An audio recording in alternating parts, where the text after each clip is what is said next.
quand on voit tous les indicateurs, il y en a très très peu qui vont dans le bon sens. Quand vous prenez les indicateurs financiers qui étaient, il faut se rappeler de ça, que c'était quand même le thermomètre de Trump, hein, vous avez quand même, c'est le 3e pire démarrage de l'histoire des stocks américains.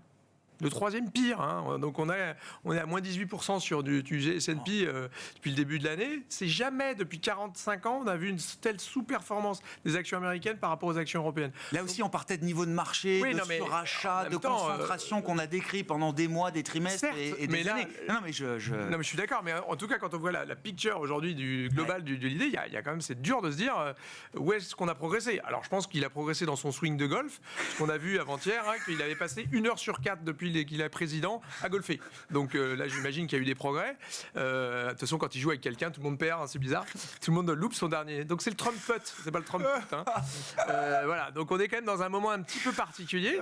Là où je trouve le plus frappant, c'est qu'il a réussi quand même à éroder la confiance dans le système. Alors ça, d'accord. On a quand même un système international. Les États-Unis étaient l'orchestre du système monétaire international. Là, on a Donald Trump qui orchestre sa déconstruction. Et quelque chose qui... Et quand vous voyez que géopolitiquement, vous avez aussi quelque chose qui me semble assez frappant, hein, c'est qu'il met à bas quand même le système de l'OMC, etc. Un système qui était très favorable aux États-Unis, encore une fois. Hein, il n'y avait rien qui était autre chose que très favorable, le privilège exorbitant du dollar. Tout ça est remis en cause aujourd'hui avec des conséquences géopolitiques, là aussi, qui sont impressionnantes. On voit la Chine qui est en train de s'allier avec la Corée du Sud et le Japon. Les ennemis se rapprochent. On voit la Chine qui, finalement, devient presque le parangon de l'ordre international. Ouais. Et on se demande si on ne préférait pas faire des accords avec la Chine parce qu'au moins, on sait qu'ils sont un peu consistants dans le temps. Donc, on a des trucs comme ça assez dingues. Là aussi, au niveau géopolitique, je vois très peu de gagnants.